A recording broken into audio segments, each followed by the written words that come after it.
It's a really warm welcome to V&A Dundee, and it's quite an emotional few days for us. Those of you in the room and online that know us well know that we've given everything we had to Tartan across the organisation, across partnerships and across networks, and my God, have we learned a lot from it, and we're ever so proud of it, and we're just delighted that we enter into the last 3 days of the exhibition by inviting so many of you in the room and of course online to join us. So my name's Leonie and I'm lucky enough to be the director of Scotland's Design Museum, and we're just delighted that you're all able to join us for this conference, Tartan, Exploding the Grid, that brings together research and learnings from the exhibition. But also we feel it's a real moment to celebrate. We all know that we are living in some of the most brutal, conflicted and challenging times globally, and actually it's at times like this, at these moments where we can come together locally and explore why what we do matters and helps us to make sense of the world, that I think it is still okay for us to celebrate the good that can come from humanity, and of course the positive role that design and material culture can have when what we see around the world is also the destruction that can come from it. So it is a warm and it is a joyful and it is a celebratory welcome to all of you, many of whom have worked with us for many years on this exhibition as well.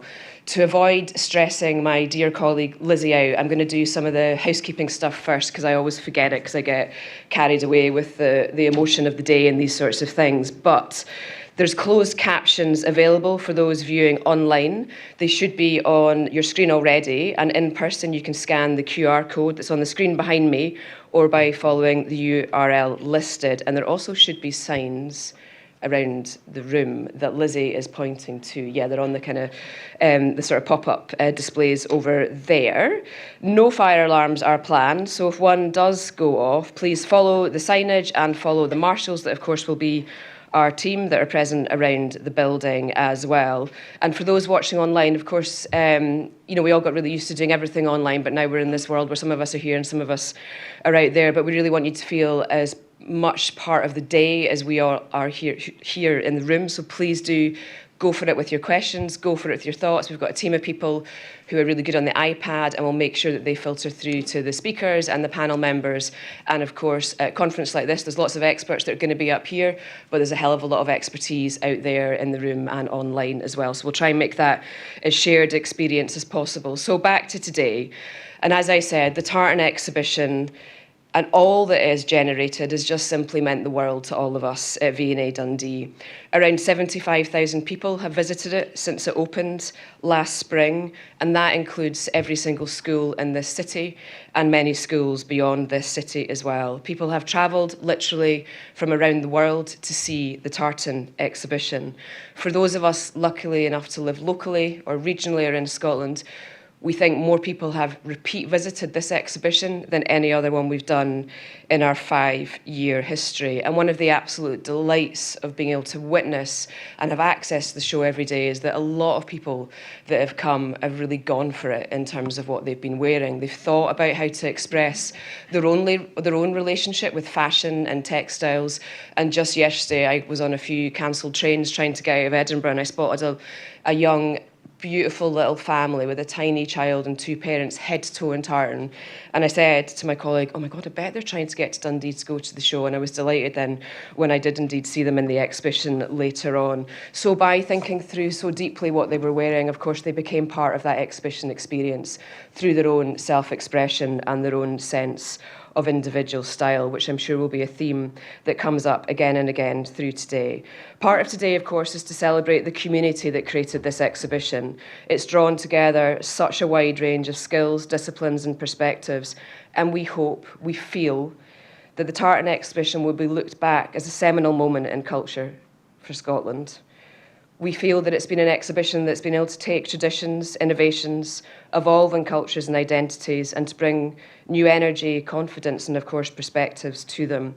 And of course, again, it underlines the fundamental role that our materials culture have in defining and expanding ideas around who we were, who we've been, who we are, and really importantly, who we can be. Beyond and from this exhibition, many new ideas, research, relationships, collaborations, networks, and perspectives have been sparked, and we'll learn about many of those today. For many of those speaking today, those in the room and, of course, online as audience members. We really hope that this exhibition will have a dynamic legacy for all of you.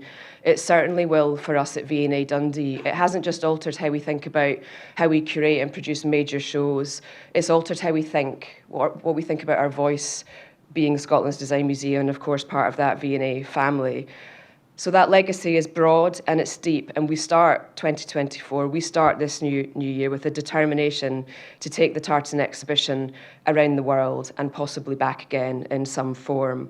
There are so many people to thank for today. The University of Southampton for their funding of this conference, to Lizzie Day, who has shown tremendous skill, energy and patience, not being with us very long as our creative programmer, in organising all of this, and of course all of us.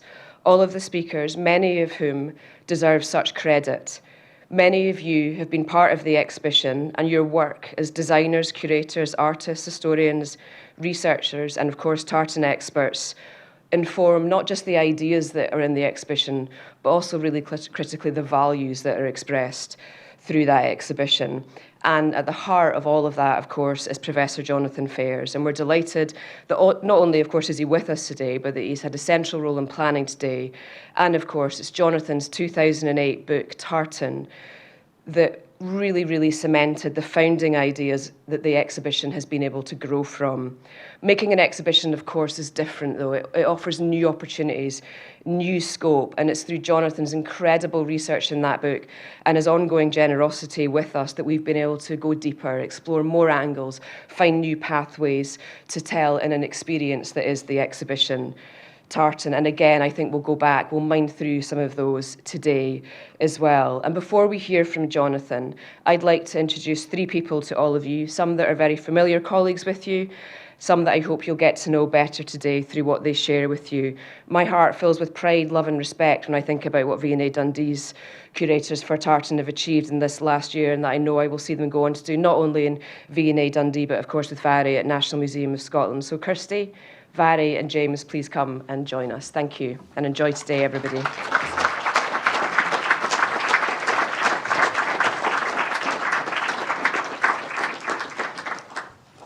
Thank you so much for the introduction, Leonie. So my name's Kirsty. I was one of the curators of Tartan, and working on this exhibition I think has been one of the highlights of my curatorial career, and I think probably my life, to be honest. It's been an absolute whirlwind.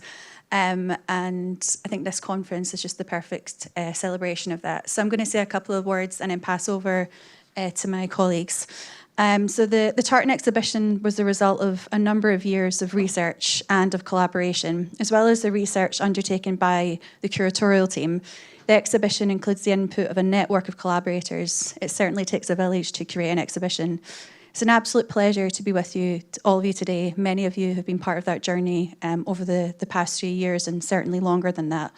The conference is an embodiment of those networks, conversations and collaborations, and I really look forward to hearing what comes out of today. And I'll pass over to my colleague, Vary.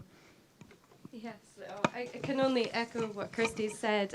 It's been a real once-in-a-lifetime experience working on this show. And as Leonie's mentioned, and the visitor tags are my next should say, yes, I'm no longer here at V&A Dundee, so it's a real treat to come back today to see and celebrate Tartan again. But old habits that die hard, and I ended up walking through the staff entrance this morning, so it was a little bit late to get upstairs. Yes, I've recently started a new role at National Museum of Scotland as curator of modern and contemporary history, and really working on this show really cemented my passion for that subject, and is my next exciting adventure. I would also especially really like to thank all those who contributed to Tartan through the People's Tartan call-out. We had incredible entries submitted to us, hundreds of entries, from a car and to, of course, that Bay City rollers memorabilia, which you see in the exhibition. So some of the most stunning objects in the show we're indebted to you who sent those to us and lent them and allowed us to care for them. And of course, our brilliant Young People's Collective, our YPC here at V&A Dundee, who curatorially helped to select those objects. So those are my shout-outs, amongst all of you here today, and I look forward to many chats throughout this conference. And I'll pass over to James. Great. So, I'd just like to reiterate and thank you all for being here today, and being part of this really exciting morning and afternoon. So I'd just like to round up before handing over to Jonathan, that I hope today's conversations will square our sights to the future and leave us all questioning and in considering what directions Tartan will go next, what iterations it will take over the ever-turning wheel of reinvention and shifting social and political context that we have today. So, yeah, without further ado, I'd like to welcome Jonathan up to the stage.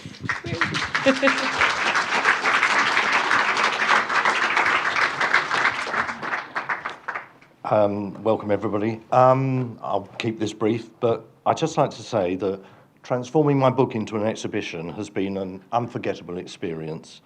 And apart from working with the three brilliant curators you've just heard from, perhaps one of my greatest pleasures has been to stand amongst the visitors and experience the very real and palpable sense of pride, community, surprise, and in some cases shock the show generates.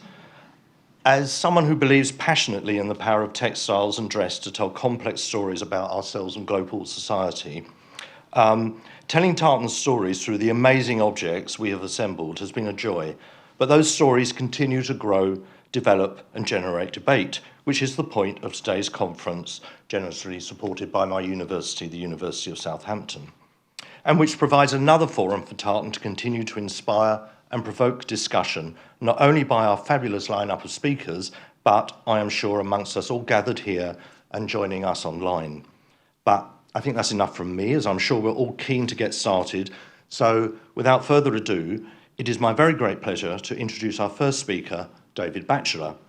Sculptor, writer, teacher, and son of Dundee, David's work, especially his thinking about colour, has been truly inspirational. His seminal book, Chromophobia, a constant source of personal inspiration for me, I might add. David was also a member of our brilliant advisory panel, who professed, I think it's fair to say, little, if any, love for Tartan when we asked him to join, but I think has now become a self-confessed Tartan convert once he worked with us and worked on the show. So without further ado, over to David, who is going to speak about colour and the grid. Thank you.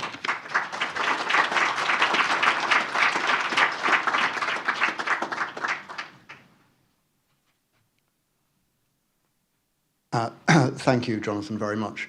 And for all the... I don't regard myself as a sentimental person, but I'm already finding this really rather moving. I'm not sure I'm a Tartan convert yet, but I'm Tartan curious, definitely. So, and I'm not going to talk directly about Tartan, but my talk is Tartan adjacent, certainly. And it really comes out of a conversation that Jonathan and I had right at the beginning of the planning of this exhibition. We were talking about, well, I think that the phrase that Jonathan used in the exhibition is the exploded grid, the way Tartan has diversified. And anyway, I shall move on. So yes, I am a son of Dundee, although it clearly doesn't register in my voice. And that would be because my parents decided Tartan, Dundee wasn't for me.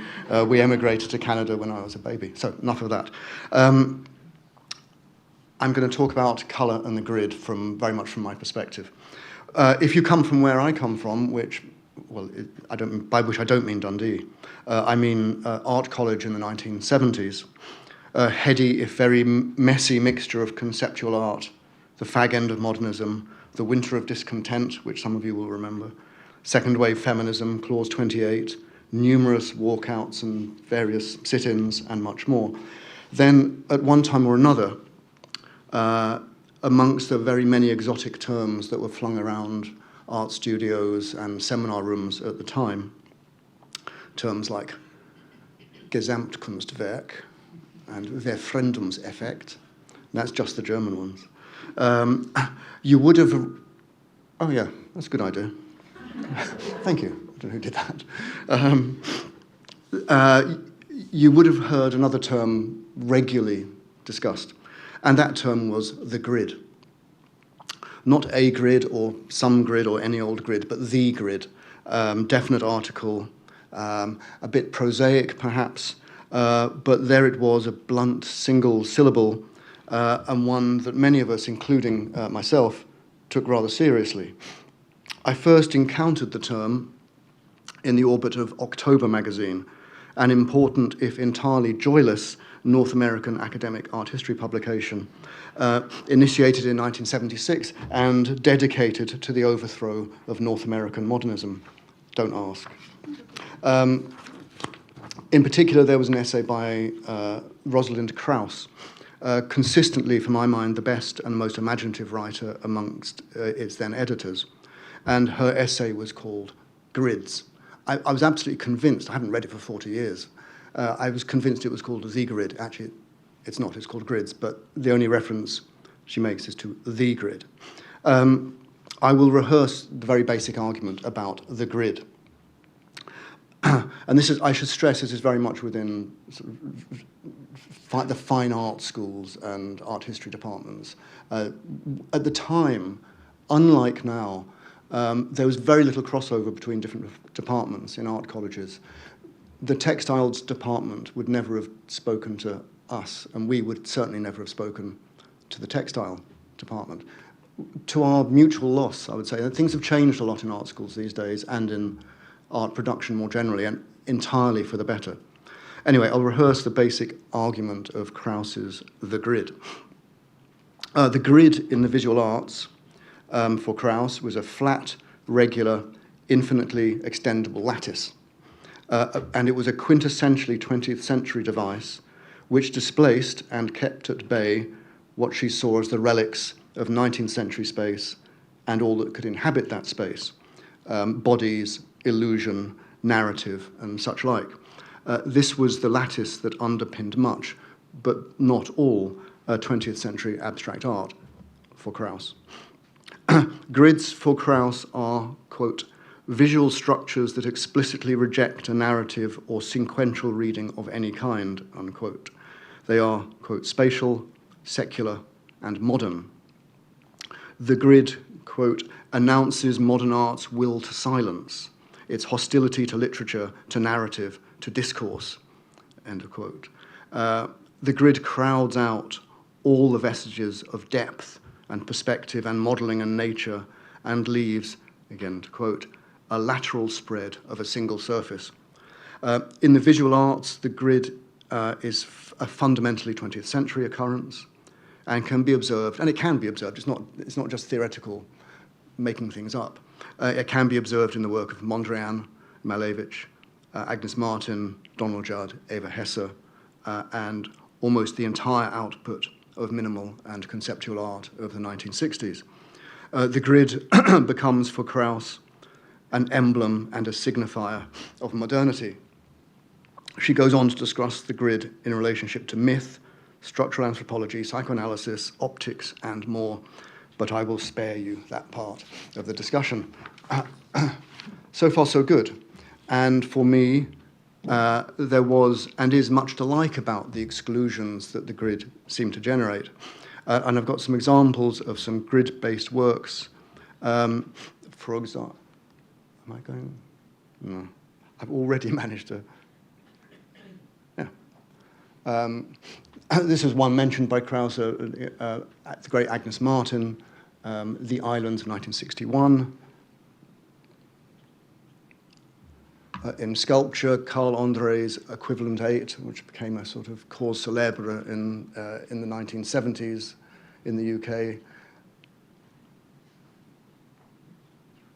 Sol LeWitt's, one of infinite amount of grid-based works by Sol LeWitt from the later 60s and early 70s.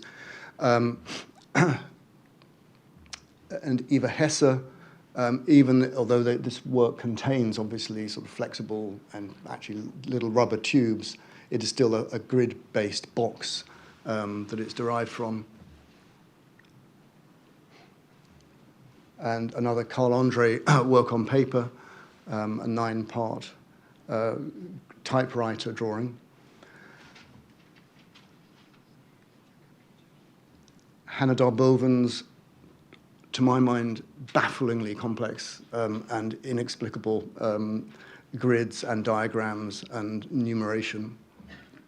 And finally, the grid of grids, art and languages, map of an area of 12 by 12 inches from 1967. These were the grids I was brought up on, and I was taught by an art and language group, so these grids were heavily imprinted on my young consciousness of the time. I should add, I think, that the grids that Krauss mentions, the grid-based works that Krauss mentions, are relatively generous. There's space, there's materiality, and so forth. Within conceptual art, that as I understood it at the time, there was very little of anything apart of the grids became more platonic, more exclusive. Now, from the vantage point of 40-odd years, I notice a couple of things about all these grids. First, there's not an enormous amount of colour in any of them, nor, incidentally, was there much, actually, any colour at all, in October magazine or in conceptual art. That was the state of play. It was so broadly accepted that I didn't even notice the absence of colour in anything I made or that anyone else seemed to be making at the time. Secondly, there's no reference in Krauss's text or in the gridded works themselves to surely the most historically significant and patently obvious grid-based art forms, which are woven textiles of one kind or another, or many forms of ornamentation, domestic, architectural, or otherwise, such as, say, mosaics or tiling or beadwork. And these 2 points, the absence of colour and the avoidance of the decorative, are clearly related. The adoption of the grid in 20th century art appeared to be a powerful way of distancing one's work from the conventions of 19th century visual art and all that went with it. But at the same time, the adoption of the grid risked approaching something perhaps even worse, decoration, the decorative arts, craft, and all that went with it. And much, though not all, of 20th century abstract art was equally preoccupied with distancing itself from what was often referred to at the time as mere decoration. The grids of the 1960s and 1970s are very selective grids.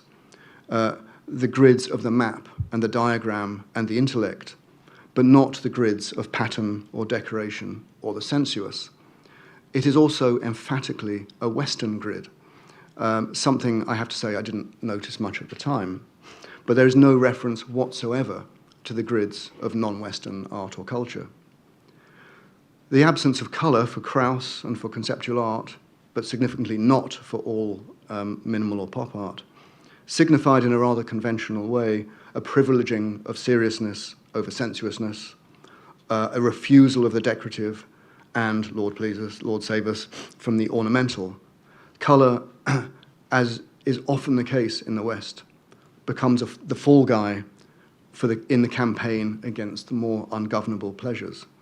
The absence of colour, I think, in the 1960s in works such as these and in conceptual art more generally, seems to me to be a late point in a tradition of the suppression of colour in Western art, which generally goes under the term of designu versus colore, design or drawing versus colour. And really since Aristotle, for 2,500 years ago, there's been a privileging in the West of line over colour, of what's seen as the rational over the sensuous, the intellectual over the emotional, and so forth. And this is codified in this strange phrase, drawing versus colour. There's no opportunity to go into that in any detail at the moment. I'm just putting it out there. This was the world I grew up in, the world of the colourless grid. And the works I began to make after I left college were, perhaps not surprisingly, regular, repetitive, largely grid-based, and entirely colourless. And it is a world I learned slowly to question and to reject. Or not so much to reject, perhaps, I would say these days, as to repurpose or reimagine. And this is one of the things I like about the section of this exhibition that I am in here. The grid exploded might mean many things to different people, but at least for me, it's not the same as the grid eradicated. First of all, it is clear to me now that while conceptual art's grid emphatically crowded out colour, there were contemporaneous grids that were there largely to let colour in. Grids whose lattices support and prepare the ground for colour and for variations of colour rather than exclude it. For example, the great gridded Marilyns of Andy Warhol. I mean, what is the grid here apart from an opportunity to explore almost these cosmetic variations in different colours? This is Warhol from 1967, one of many, many grid-based works. And then Donald Judd, the exact contemporary of Warhol, both from North America, both based in New York, but never normally shown together because Warhol is seen as the representative of pop art, whereas Judd is seen to be the representative of minimal art. Not that that mattered to them terribly much. Again, the grid of Judd here is essentially the same one as Warhol's, except that it's in 3 dimensions. And again, what it offers Judd, and he did many, many works of this type, was an opportunity to explore colour relationships within this inexpressive, perhaps, otherwise inexpressive format. And these are the Donald Judd works in the exhibition here. And it's really, this was in a way the beginning of my conversation with Jonathan, because Jonathan was looking for a connective point between Tartan and modernism. And I said, oh yeah, well, when I visited Judd's place in Texas a long time ago, there were all these tartan blankets. He bought tartan, he wore tartan. He did that American plaid thing with his jackets, not unlike what Jonathan's doing today. And so that, you know, and I think for artists like Judd, for Warhol, rather than seeing the grid as excluding these possibilities, on the contrary, it was a way of drawing them in.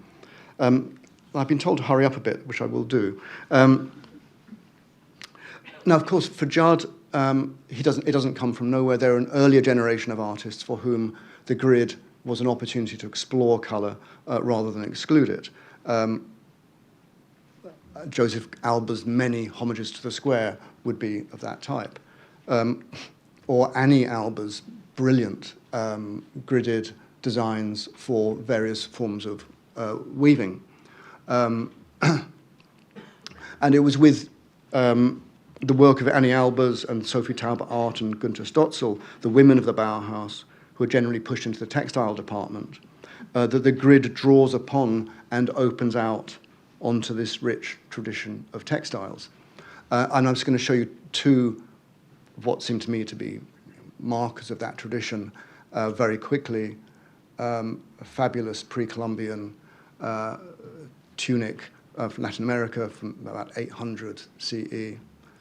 And then the equally wonderful quilts of the Gee's Bend quilters from the 1960s and which are still made today. Now, for me, the thing about these grids, that they are grids of the world. They are grids in the world. They are neither pure nor idealized grids. They are physical, material, practical grids, grids with texture and weight, and as such, they are grids marked by time and by use. And they are, in some case, damaged grids. But for me, that is precisely what gives them their character. The fact that they've had a life, and they show that life in their surfaces, is precisely what keeps them alive. And all I want to do, just to try to more or less quickly finish up, is show some of the grids that have fascinated me over the years. And I'm going to very briefly say that I hadn't really thought about the grid very much at all until Jonathan started badgering me about it a few years ago. But I realized, one thing I came to realize, that it actually has continued to inform my studio practice in ways that I wasn't really thinking about until we began our conversations. And I take a lot of photographs, as a lot of artists do, a lot of people do, of things that when I see when I'm around that I think might inform the studio. And one of those things are grids of one kind or another, in this case, Islamic tiling, quite an old form here, but this is of a public toilet in Marrakesh, very recently made. These are, for me, the fabulous, rich, colourful, complex grids of the world. And then just cheap, basic ironwork windows. Breeze blocks, one of the fabulous grids of the world. And in particular, these perforated bricks, when they're not quite fitted together properly, they're always irregular. And it's the regularity, that relationship between regularity and irregularity, I think, that is so compelling, at least for me. Again, another one. A grid with broken glass stuck in it. I mean, don't ask. And then a fabulous, one of many fabulous pavements from Brazil. And then around the corner from my studio, the sort of damaged trellises of someone's small front garden. And I realized that these are the things that, to me, make, well, in a way, if I had to explain the work I've got in the exhibition and why it's there, it's because of these things. And I think, and maybe, I hope, that that's evident in this concreto, this work from, I can't remember quite when, made of found plexiglass panels. And I'm just going to show a very few examples of the kind of grids that I like to work with. This one is actually made from an old garden trellis. Other ones are just found objects from the street, or damaged fencing, again, from the street. And I've realized that even when I was making very simple, again, offcuts of plexiglass, what I've found myself coming to do increasingly is to layer these colors so they're not just single things. So this was a small exhibition I did of about 60 different individual bits of gridded plexiglass stacked in front of one another, so they form this kind of layering process. And then I thought, well, if I can do that, then I can layer them in individual works. Someone described this as like, my favorite description is like one of those cartoon punch-ups you get. And then just another couple of smaller ones. And because I know I'm out of time now, I'm not going to go on to the next. Well, I'll leave this hanging. I've also been making a series of two-dimensional, grid-based, color-based works, which, for the first time, which is in the last couple of years, have led me actually to work with converting some of these to textiles. So it seems to me that if you're with the grid, and it's the grid that allows color in rather than pushes it away, it cannot help but draw you to textiles and maybe one day to tartan. We'll see. Thank you very much.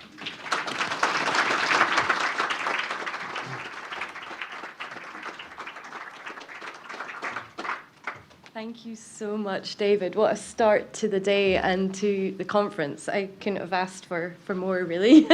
I'm going to quickly introduce our next speakers. And if it's okay, could we please hold those questions tight to us for David? And I'll invite David back up.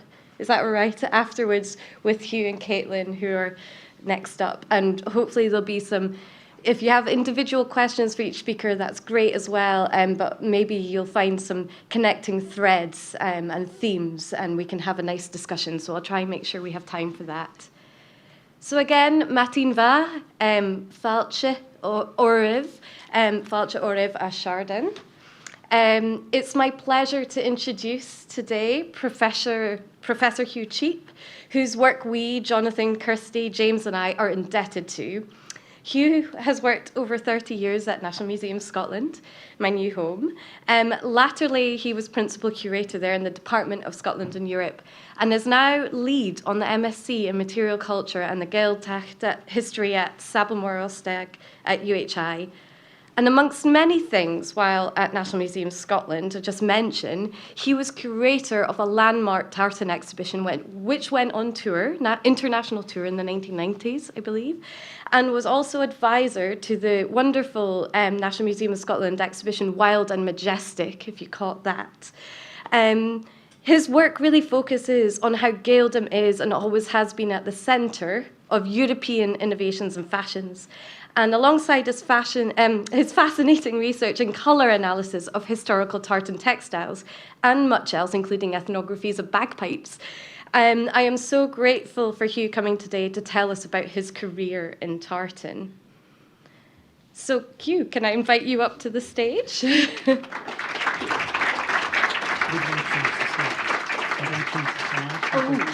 Yes, I think it's just a clicker, so just like that. Yeah. I'll stay here. So Okay.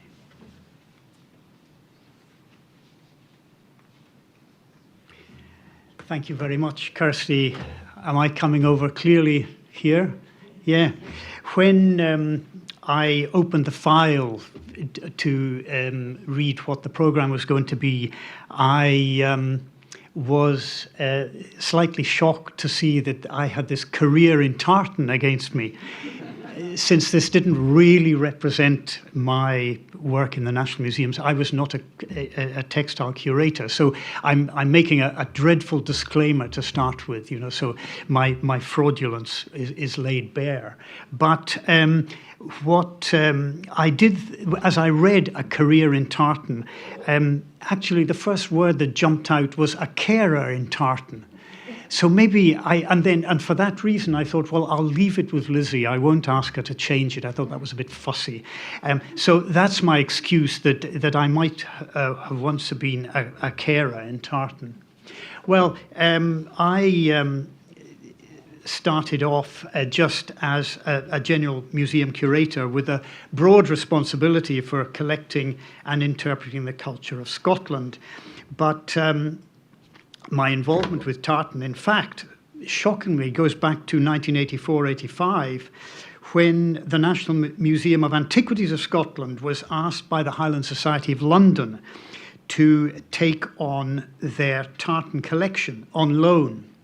This was a byproduct of our exhibition in the Edinburgh Festival, when I was asked to write a book for the exhibition and was given 10 weeks to do it. And so I protested at that, and what they got was this. But still, I'm quite proud of that in a funny old way, partly because I felt at the time it crossed boundaries a bit, because in the acknowledgements, I wasn't acknowledging, bless him, the Lord Lion of Scotland or this professor or that. Our acknowledgements were Yves Saint Laurent, Pierre Balmain, Geoffrey Bean, Chris Klein, Scott Crowler, Terry Muegler, Angelo Tarlozzi, Valentino, Vivian Westwood. So that was quite a shock to the system at the time.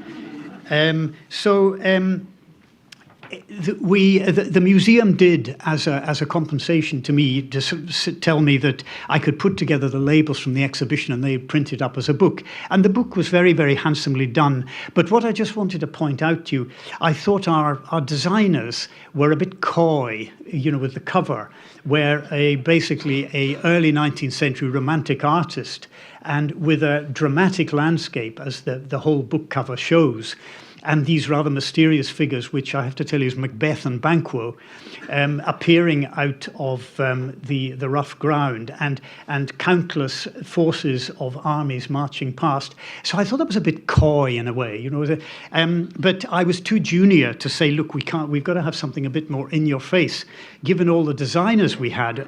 And it was with a great delight that we managed to get an Yves Saint Laurent picture at the end of the book, which again I thought was a bit of a shock to the system in Scotland. Well, as I said, my first involvement was with the Highland Society of London collection. And what you see on your left is a picture from a book by Billy Munro, R.W. Munro, Highland Clans and Tartans, which was about all I knew about Highland clans and Tartans at the time. And that book had been given to me in 1977. And I was then, when we picked up the Highland Society of London collection, I was deeply excited to think that all the answers would be in this great volume on the left-hand side. And I was a bit mystified as to why was it displayed closed in the book.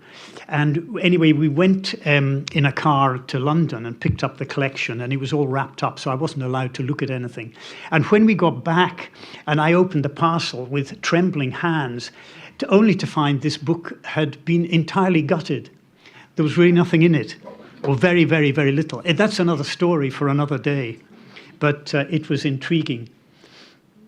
Well, this really was me landed in it, because all of a sudden in 1988, I was asked to a meeting with 3 New Yorkers who were across with us in Edinburgh with an ambitious proposal for an exhibition on tartan in the Fashion Institute of Technology in Manhattan. I still remember to this day the Fashion Institute being in the Garment District, and the address being 227 West 27th Street, the right side of Fifth Avenue, you understand. Anyway, so there I went, and I was rather surprised, thinking I was going across for 4 or 5 days. I was hijacked for 4 or 5 weeks, not because it was assumed that I knew a lot about tartan. And I didn't really, but I'd been asked to this meeting with the New Yorkers because they wanted a hack Scottish historian who would be able to just fill in the facts, you know, James IV, 5th, you know, James I, not James VI, and all this sort of background information. So I did take an insurance policy with me, as it were, to New York, which I'll show you later. So there I was, far from being there 4 or 5 days. As I say, I was there for 4 or 5 weeks, and it was an experience of deep conversion. Well, much later, I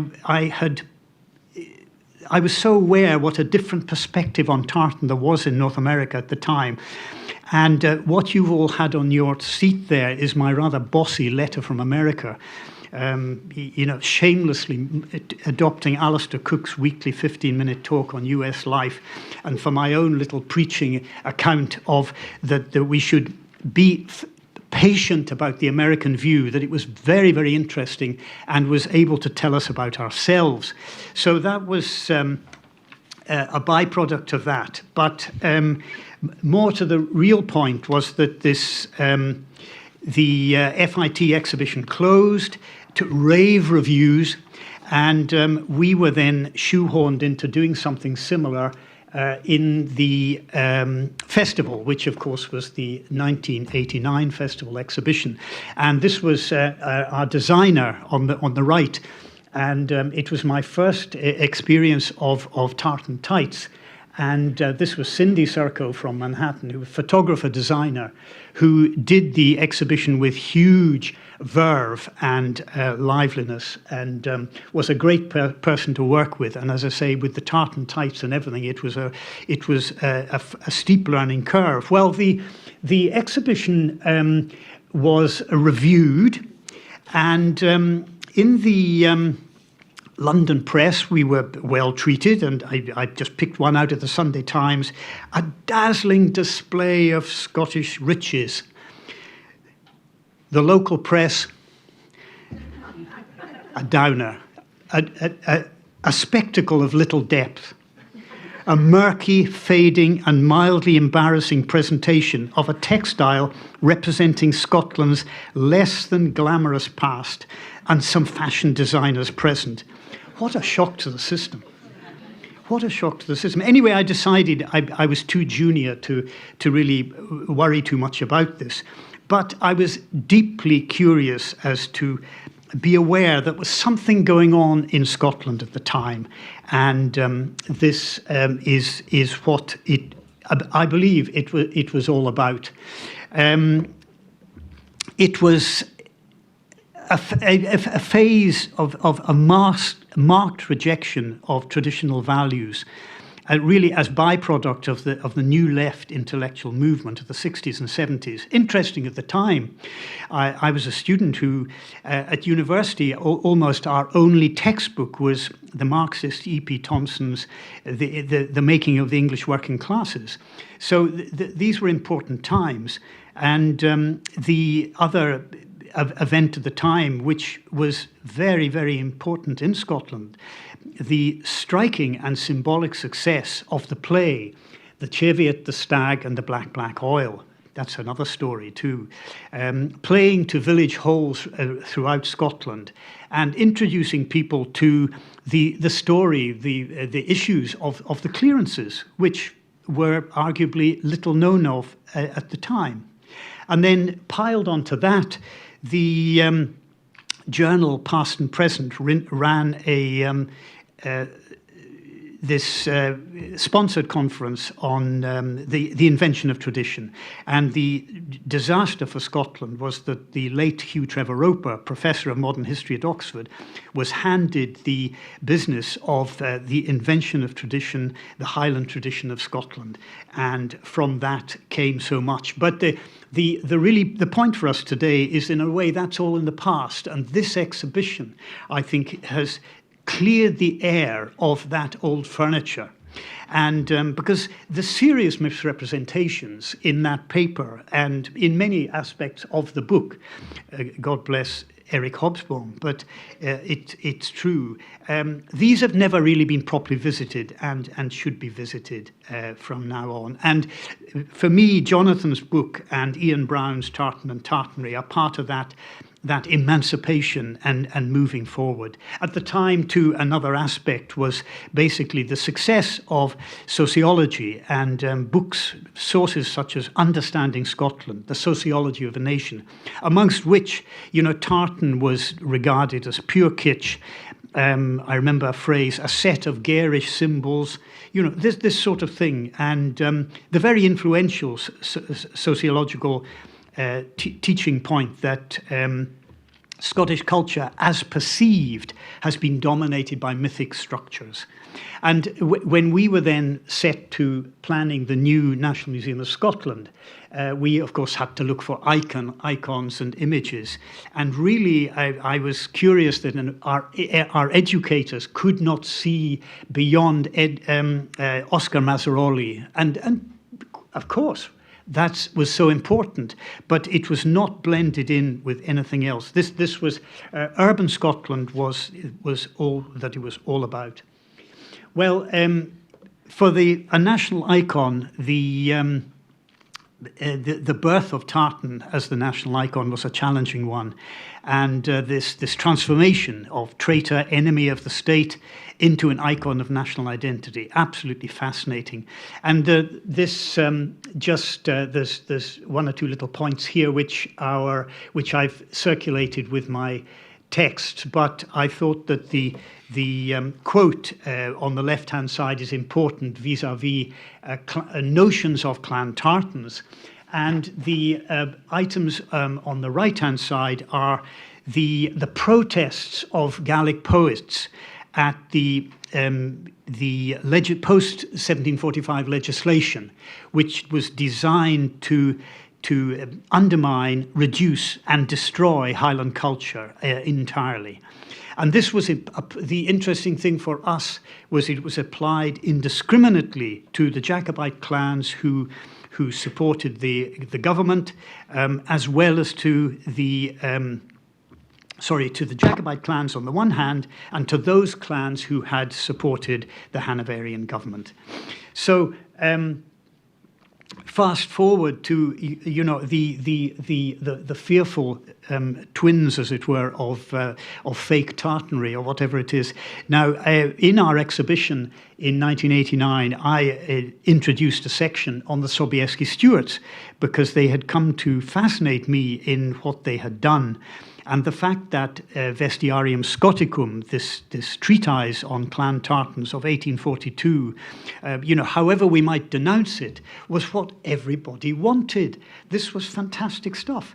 And it's such an interesting issue that what was available in these great tomes at the time, equally in the Maclay volume that is also shown here, working for Queen Victoria, that it produced instant tradition.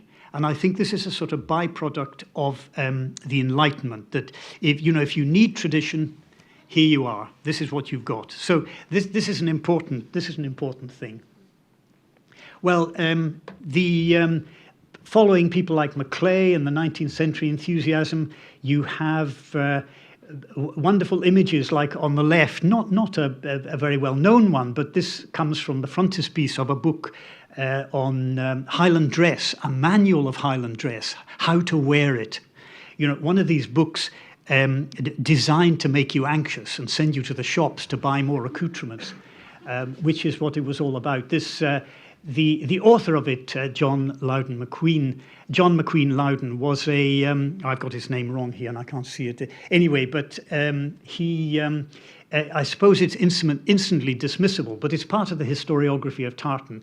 And when I was working on tartan, as I say, in this public mood of dullness and rejection, books like this were to be given away, and I bought myself a manual of Highland dress and kept it hidden on a shelf. And the other book here is The Great D.C. Stewart, which was when I was due to go off to New York. I didn't have much time to think what I was doing myself because we had a huge shipment going there. I just at the last minute thought, they're going to ask me questions about tartan. And I don't really know anything. So I took D.C. Stewart's book and threw it in a packing case, and it served me very well. So I'm very, very fond of that book. Well, everything has moved forward, thank goodness. The subject has moved forward. Thank you, Jonathan. Thank you, Ian Brown. And we're in a kind of new dawn and an altogether clearer atmosphere. But I think there's still kind of good research questions, and I'm hoping that, we can look at how important tartan has been as part of the material culture. And Parquet, Trevor Roper, there is an earlier history of tartan in all sorts of ways. And Peter will be instructing us about this today, and it's very important. But for me, it's very, very important that we understand that it's part of the material culture of the Gaelic society of the Highlands and Islands. And by the 15th and 16th and 17th century, the Gaelic society, and it's difficult to perhaps grasp it now, Gaelic society was a hugely successful and assertive society, and in a way lines up against the nations of Europe. And I've written a paper about this, which I'm trying to publish in History Scotland. So it'll all be there. So I won't enlarge on it here. But tartan and Gaelic, as I showed two Gaelic poems there, references to tartan are fairly copious in poetry. Poetry was song composed to be put into circulation to inform, not to just amaze people, but to entertain people.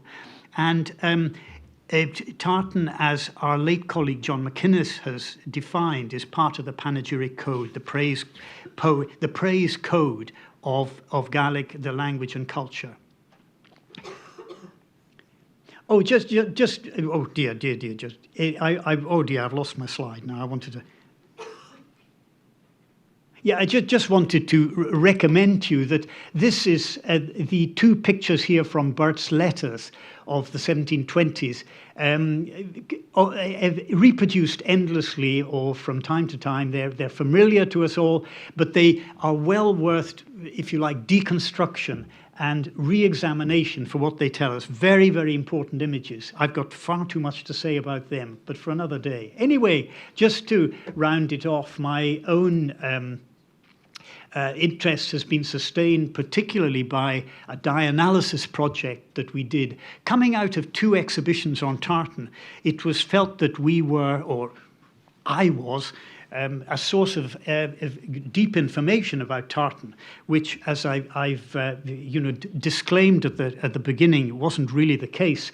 But I thought we began to get quite a flood of letters of people asking, what is my tartan? And I had to think, oh gosh, what's your name? Oh dear, and it was a matter of great anxiety and worry. And then I gradually became more bullish about this. And I remember one person in the National Museum saying, "Well, my name is Sikorsky, and what tartan should I wear?" And I said, "Well, what colour are your eyes?" And so you can see the way that my own interests had drifted. And Ian Brown's book, 2010-12, has been important to me, partly because when I left the National Museums, I really thought that I'd left tartan behind. And suddenly I got this email from Ian saying, "Oh, I'm preparing this book on tartan and tartanry. Would you contribute?" And my first reaction was, no. But then I realized I'd given a talk in Toronto at the ROM, the Royal Ontario Museum, sometime before, which was just sat in a drawer. So I dug that out because it was looking at tartan before the 19th century and tartan through Gaelic sources. So I thought I could use that. And it seemed to suit him. But what I found so excellent about Ian's book, and I'll just take 2 sentences out of quite a long quote at the end of his introduction, because I think they're entertaining. He says, Andrew Marr observes, "Indeed, the deconstruction of the tartan cult is in danger of itself becoming a cult." And of course, this is all back to this era, this phase of this public mood, which I had described and which was so important for me. So Ian says, we've got to get past that. For the sake of progressive discussion, therefore, it is essential that sensible, measured analysis and discussion, both of tartan as an historical and cultural phenomenon, and of the varied nature of tartanry, positive as well as potentially negative, be undertaken without adopting reductive, restrictive, and therefore false definitions. And I really think, I just wanted to draw your attention to fun.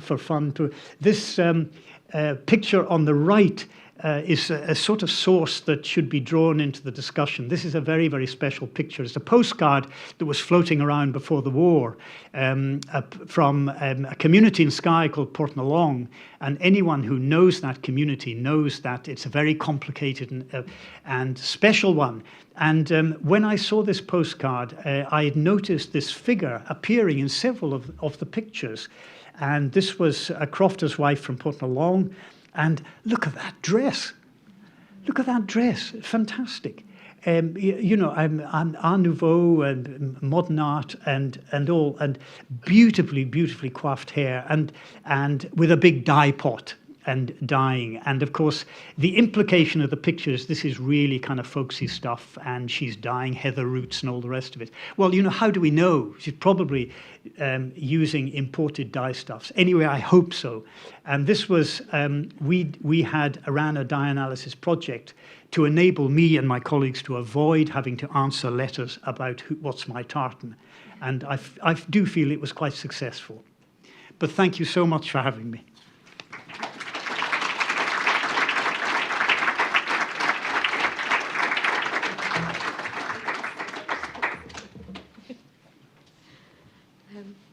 Thank you. I'm just going to mention a couple of things. Hugh's letter to America, it will be emailed to all attendees who are online, and in person for anyone who wants to leave their email address. We'll make sure you can get a digital copy as well.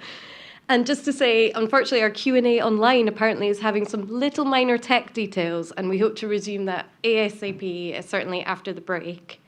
But now I'm now delighted to quickly move on and to invite Caitlin Powell, who's here with us today and might also win the prize for having travelled the furthest. So I hope we haven't cut your stateside holidays too short. So, I stay on Skye, actually. Right, okay. I did wonder. I was like, Yes, good. but you're originally from Maine, Yeah. USA, and you're studying modern languages. No, Um, that's what I did first. Oh, you did first. Okay, sorry. I'm one of Hugh's research students now, Brilliant. currently. And so, yeah, we're delighted to hear your paper today on your current research on Yes. Gaelic and language and colour. Yeah, yeah. Fantastic. Thank you. Great. I'll pass over Thank to you, you, Barry. and you just click on it. Like that. Thank you. All right. So, as Barry so kindly said, I'm just finishing up writing my master's thesis on Gaelic colour in Gaelic literature and material culture. So the aim of my project was first to illustrate how Gaelic colour works and how it differs from English colour perception, as well as to illustrate the danger of trying to equate languages and cultures with one another for the purpose of comparing. One of the key aspects in examining a range of, sorry, I'm a very nervous public speaker. Colour in another language is context. When the statesman William Gladstone noted in his study of the Iliad and the Odyssey, the way Homer used colours didn't match up at all with the way that he envisioned colour in his own time. Some examples that stood out to him were descriptions of the sea, wool, and a beard as violet. Homer also never once, rather famously, describes the sky as blue. For all of his research, Gladstone lacked the self-awareness of the lens in his own language imposed upon him. So colour perception, which is basically how you see colour, varies widely across culture, and trying to assess those cultures through our own English lens can only detract from their richness. So for my own research, I chose to gather colour terms used in 3 collections of Gaelic prose and poetry in Scotland from medieval to modern, and then looked at the etymology of these terms and compared them with the colour palette of applied colour used in material culture. So to start with, what on earth is colour perception? Very simply put, it's the way we conceptualize colour. So it's different than colour vision because humans are capable of distinguishing some 100,000 odd distinct hues, but generally we only have a handful of terms to talk about them. Pantone's 8 million colours, as Jonathan so entertainingly corrected me this morning. He was wearing a piccalilli jumper, not a yellow one yesterday. Sorry, not Jonathan. David! Anyway, so in 1969, Berlin and Kay, who are the researchers, they did this research project kind of positing that there are colour terms, such a thing as a basic colour term, and that they develop in language in a very specific order. So I've got the order on the board here. And it has a lot of critics today, but it's still sort of the basic thing that we have to use. It's a useful tool. They also defined their basic colour terms, which had the following requirements. It has to be, I had to use a big word here, monolexemic. It doesn't make use of a compound or comparative term, so light green, forest green, out, because those are both modifying the word green. Green is a colour term, basic colour term. It can't have a restricted domain, like blonde, which is used only for hair, and it has to be agreed upon by speakers of the language and in frequent usage. So by their metric, Gaelic has 5 basic colour terms, putting it at level 4. The colours are usually given as du, which is black, gyal, white, jarach, red, glass, complicated colour we'll get into later, and buya, which is yellow. So this leaves out many of the common colour terms, like down or godam, which my surveyed literature made up about 10% of the words that I kind of collected out of the poetry. And they both have very important symbolic functions in the language, particularly within poetry.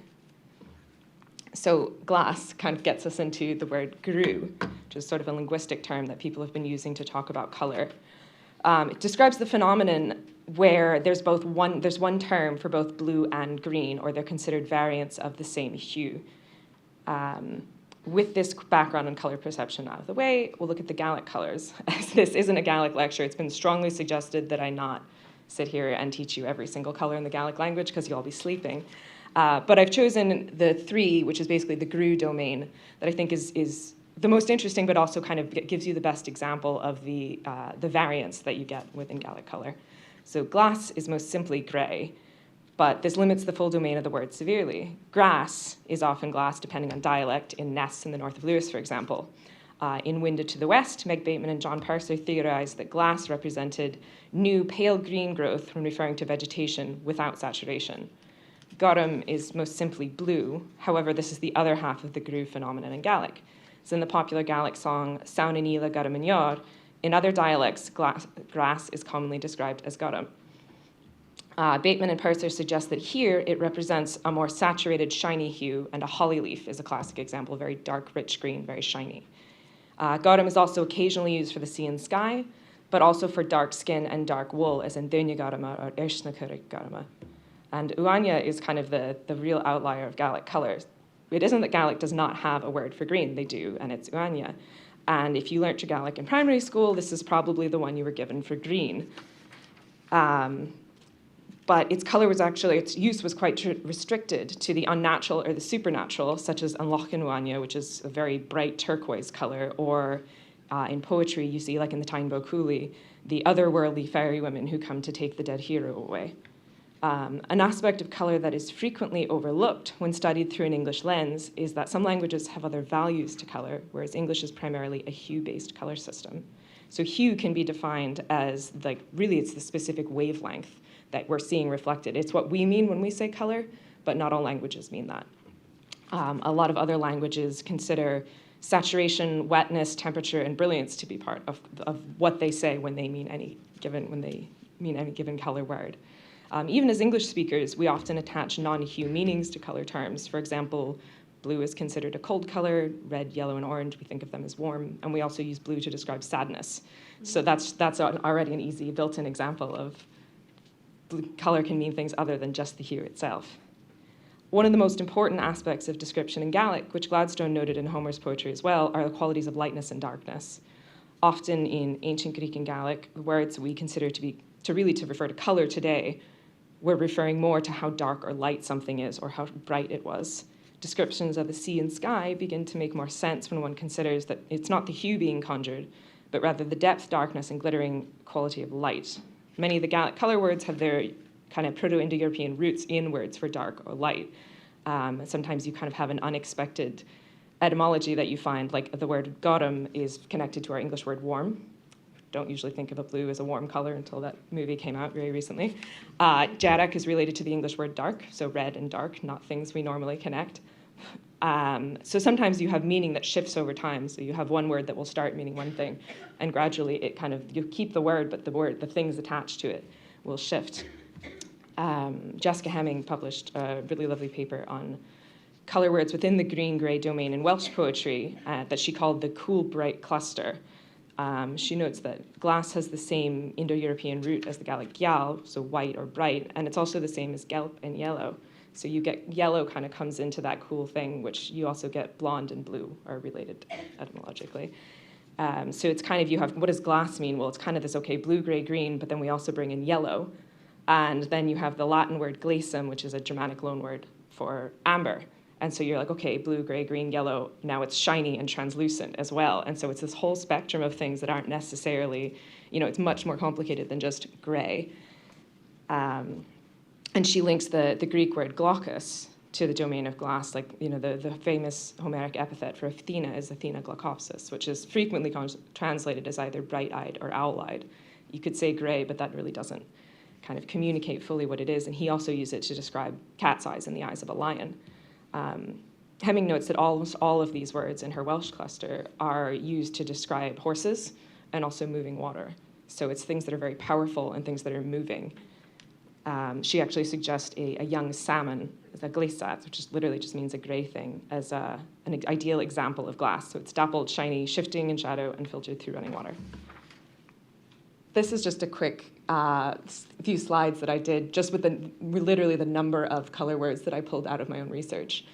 The one on the right is in English, or Gaelic, the one on the left is in English. But obviously you can see that white makes up the massive, by far the highest percentage of words. So when they describe something, if they're going to use a color, it's going to be white, with red coming in second. On the left, or on the right, sorry, I've split it up into the individual Gaelic terms, but it's just kind of a quick reference. And as Hugh mentioned, red is really, really common in the panegyric poetry, especially.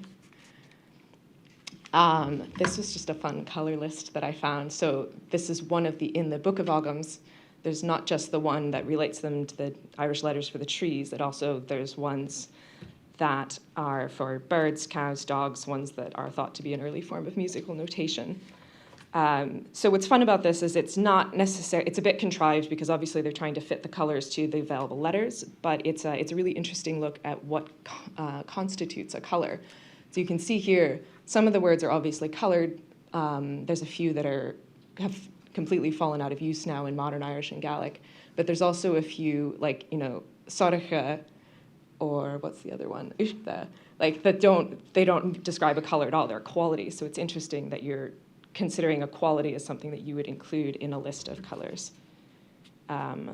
My favorite list of colors is a description of the 12 winds and their associated colors from the 10th century manuscript Psalter na Rán, which is a book of Psalms. Not only does it contain helpful reference for the colors used, but just John Carey points out in his article on early Irish color theory, if one imagines the colors laid out in a wheel and then splits it, you can kind of see the dotted line there going from east-northeast to west-southwest. It's basically split into saturated daylight colors on the bottom and unsaturated kind of nighttime grayscale colors on the top. If you take only the saturated southern half of the wheel, it's arranged in a perfect Newtonian color spectrum, 400 years before someone thought of drawing colors in a wheel, and about 600 years before Newton first published his paper on light and color. This example of really the very strong grasp that the Celts had of color theory was really important to me. As part of my research, I wanted to be able to contribute to kind of the defense of the Gaelic language and culture, which has for centuries been considered backwards at best or downright barbaric at worst by everyone from Boswell and Johnson to the ministers taking notes in these statistical accounts to more modern proponents of the home industries movement at the beginning of the 20th century. Even Martin, a Skye man himself, tried to distance himself from or minimize what might be perceived as the foolish superstitions of the islands. Through the language of Berlin and Kay, an assessment of Gaelic color terms would imply that it was a language and a society with minimal technology or complex social structure. This same judgment would have been applied to the kingdoms of ancient Egypt and Sumer, which only had 4 basic color terms, cultures which clearly do not fit either of these descriptions. Although our knowledge of early Irish history is limited to what was recorded by Christian monks, and our knowledge of pre-Irish Scotland is even more limited, it's safe to say that it was a complex society of petty and high kings with strictly defined orders of bards and poets. On top of this, when we look at the insular manuscripts, so famous for their complex, colourful illuminations, or the tartans woven across the Highlands and Islands, we must concede that these were created by a culture with an in-depth understanding of not only how to use colours together for maximum impact, but also how to create them. Contrary to popular opinion, the Highlands and Islands were, as Hugh mentioned, very well connected to trade routes, and imported goods, poems, and stories all traveled from across the European continent to these so-called remote locations. The islands in particular have always been viewed as peripheral geographically as well as in terms of political power and cultural relevance. But it's by being on the edge of something that you're closer to the other. The Vikings established their trade routes, and as Christianity spread outwards, they also brought new ideas and technology with them. This continued into the Renaissance and early modern era, with Scotland's connection to France and their trade relationship with the Flemish merchants. Of the few historical textiles that remain, which I was delighted to see in person in the exhibit finally, it's as common to see imported cochineal and indigo in the Christina Young plaid, for example. I think it's cochineal that's used for the pink. As it is to see native heather and lichen dyes. So it's very clear that while the imported colors were more costly, they were incorporated into the artistic style of the weavers and dyers alongside the native dyes, with preference mainly given to efficacy. Dyers such as Sue Grierson, Jean Fraser, and the folklorist Bríd Mahone collected and tested numerous historical dye anecdotes. Some of them work, some of them don't. But the wide range of preparations and use of local materials, as well as imported dyes, gave the Gaelic dyers an impressively varied palette. Some of these materials, such as the cudbear lichen, or crottle, as it's commonly called in the Gaelic, were used widely on both the home and commercial scale for purple and crimson dyes. Corca, the older Gaelic word for purple, also just refers to any lichen that makes a purple dye, just as the etymology of the word comes from the Greek word porphyros, which is the name of the shellfish used to make the famous Tyrian purple. It played an important role in early Irish and subsequent Gaelic culture. Red is particularly common in the early panegyric poetry as a colour associated with beauty and nobility for both men and women. Gaelic poetry is full of references to, and you would see this just as quickly to a chieftain as to a lover, praising his red lips and his red cheeks and red fingernails even. as signs of beauty and vigor. Jarak was the second most commonly occurring color term in my research, just behind Gyal. And color clothing also had a significant symbolic value, particularly when it came to social class. The Brain laws in Old Ireland. They had a list of, the kings could wear 7 colors, and a slave could only wear 1, which white, specifically an undyed cloth. So clearly in this culture, the value is in coloring your clothing. I've just gotten the 2-minute thing, which I'm like, oh no. So we're going to skip the next slide. Green and blue, the Gaels clearly distinguish between the two of them, despite not having separate words for them, but you can see very clearly, and in many of the other artwork, that they use different dyes, they had different symbolisms and very different uses. I won't skip the tartan bit. To arrive at the subject of the concert, it's basically, I just didn't think, it doesn't seem possible that you have this group of people that everyone's like, they basically live in holes in the ground, and that they could have created something as complex as tartan.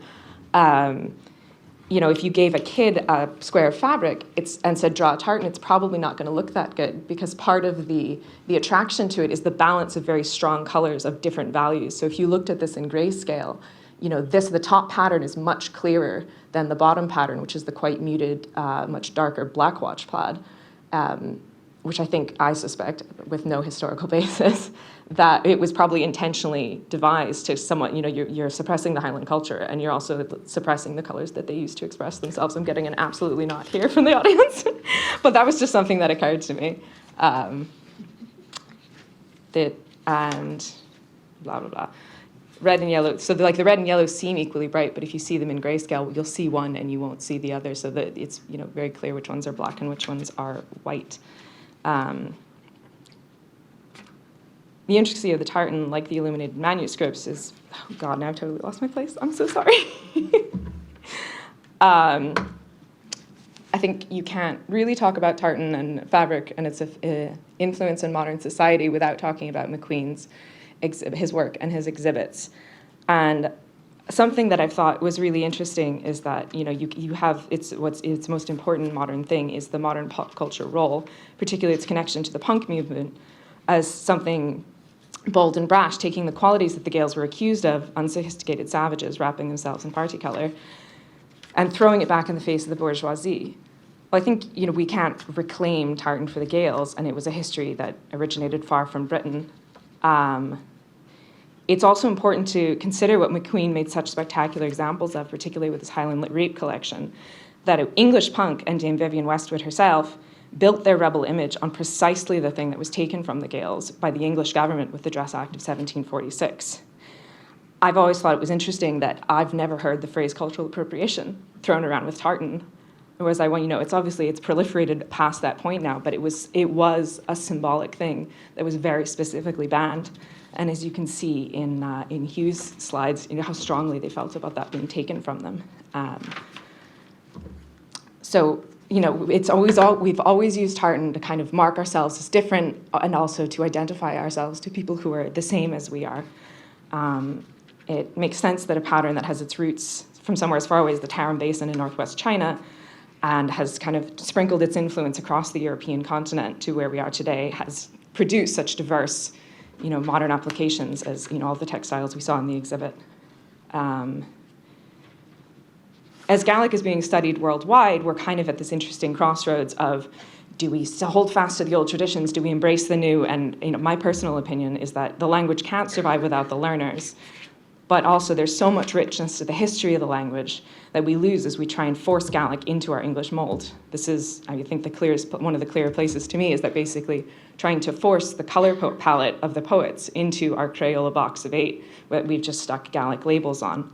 To quote Ronnie Black in his album The Quern Dust Calendar, he says, I can't think of anything that exemplifies so well the fundamental philosophy of bilingual, to be able to see the same thing in 2 different ways. I think we'll call that good. Thank you. Stay here. Thanks so much. Can I invite David back up, and also Hugh? And we've got about 6 minutes for questions. Wow, what a sensuous journey through colour, the colour wheel of Gaelic and tartan. So if anyone can pop their hands up, I'll be the roving mic. Oh, yeah? Oh, you're the roving mic. Okay, Lizzie's the roving mic, and anyway. Okay, any questions in the audience? Okay. Great. Hello. Thank you for your presentations this morning. I really, really enjoyed them. I wanted to ask about cochineal red and the use of that dye in the weaving and the making of tartan cloth. At what point in time did cochineal red start to be used? Do we know which part of Scotland? Is it coming from the islands first and then coming down to the mainland, or vice versa? So that's my first question. I have another question, if that's okay. And it's slightly controversial because I've looked into Madras Czech as in its history. Is tartan Scottish? And if so, at what point did it become Scottish? I think that's the easy one. It's not originally Scottish. I think Hugh's the better effort on that. But you get it all over the place. You find it in mummies in China, and clearly it's a common Czech. The word is not Scottish. The word tartan is not Scottish. There's a lot of arguments about where that comes from. I don't know at which point you start. The Falkirk tartan is the oldest tartan fabric we've ever found, which isn't dyed. It's basically It's not a tartan. It's not correctly a tartan. It's a plaid. There's a difference between plaid and tartan. Houndstooth chick. Twill. Well, it's houndstooth, is it not? Well, we have a paper on that this afternoon. Perfect. Save those questions for later. So we've been weaving things with patterns. It's hard to say how long ago because we don't tend to have fabric that lasts. There's a lot of signs that people have been dyeing cloth, and you kind of hear a lot of mentions in the Roman notes about Britain that they've been wearing things, but you're not really sure when. So when is the first definite thing? Heavens knows. Heavens knows. Yeah, there's a lot of argument about that. It's a universal fabric, one way or another. You can define it here, there, and everywhere. I think when I was being booted into getting a book written, I tried to produce definitions because I thought, well, part of the learning process is I must try and define what I'm talking about, and I had one or two of my definitions, for which I apologize on my slides. But I thought that, as soon as weavers develop their skills, they're going to want to variegate what they're doing and what comes into warp and weft and so forth. And I just feel it's always been there in one way or another. And I think also like something like the Highland bagpipe, here is a universal musical instrument one way or another. But if we can say anything, then we've made it rather special ourselves. And I think we've made tartan in Highland dress rather special, and I think that you can see that with all the foreign designers, the Paris haute couture shows and so forth, that it all nods to Scotland in one way or another. So I think we can just sort of quietly preen ourselves about that and go along with it. People refer to it as tartan. Sorry? I'm interested in the use of the word tartan and whether Scottish people... I'm interested in the use of the word tartan and whether Scottish people were referring to that type of patterning in cloth as tartan. When they used the word. Well, yeah. I mean, I'm just trying to get my head around this, and I'm imagining that I'm a Scottish person. How long does it take? I wake up one day and I'm like, I'm gonna dye and weave a cloth, and I'm gonna call it tartan.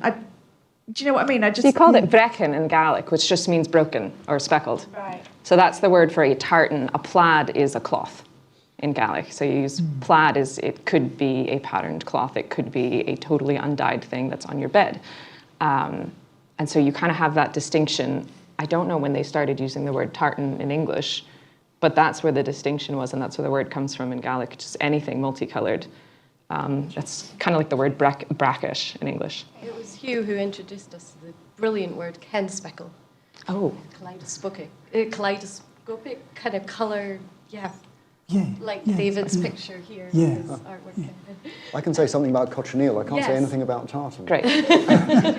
I'm interested because cochineal comes from the belly of the female insect that infests the prickly pear cactus in Central and Latin America. That's all I have to say about it. Love it. And I think it was brought into Dundee. Most of the dye imports came into Dundee. Yeah. And if you want to dig through the statistical accounts, that's where you'll find the notes on it. I think Okay, one more question, I think. Who had their hands up first? I just had an answer. Well, Oh. okay. An answer, and then can we quickly take Jonathan's question? Is that the last one? Check is the word you use for anything that is crossed in a textile. A tartan has a specific thread count and a specific arrangement of 2, 4, 6, 8, with a few exceptions, threads. Brilliant.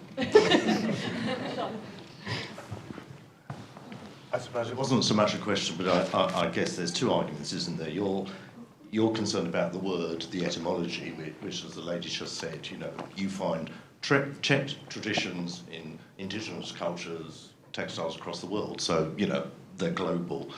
And I suppose what I have often thought, is there something about specific colourways in certain amounts and arrangements, which obviously links all the three speakers today, that perhaps subconsciously registers one check, plaid, whatever you want to call it, as perhaps associated with ideas of Scottishness and tartan, whilst others don't, I suppose. And that seems to be an answer that hopefully we never get answered, actually, because I think once we do, the subject is kind of defunct. But what is already being proved, I think, is that it generates this debate, it generates this passion. But for me, it is about certain colour arrangements that perhaps identifies it, but that's me. Yeah, and I think what I've taken from all three papers is the global diaspora of tartans or plaids or checks, and of course pulling colour into that discussion suddenly explodes the grid. Well but done. do you quickly want to comment on that, and then I think we'll have to... I just wanted to know what tartan you think I should wear. Your eyes, dear boy. There you are, there's the colour. No, I think it's important for us to remember that, for example, the dreaded Sobieski Stewarts did all this research into the early records of Scotland, which were just becoming available at the time. And so they were very wise. And in there you get early references to tartan. And so, and I think the important thing is the association of, of obviously high colour, high status, very, very important. And this is what tartan's all about. Yeah. And so there was a kind of meaning in the word for the Kings of Scots. And in my own tortured attempts to define tartan and its origins of Highland dress and so forth, I think that you find a lot of information in the European Renaissance and the response of the Highlands to heightened dress sense in the European Renaissance. And that also links happily into my own notions of Gaelic as a nation, Highlands and Islands society as a nation, as part of Europe. Yeah. Wonderful. Yeah. I'll never look at grey the same way again as well. It's a good colour. Thank you so much to all our speakers. Thank you so much. I really enjoyed it. Great start to the day.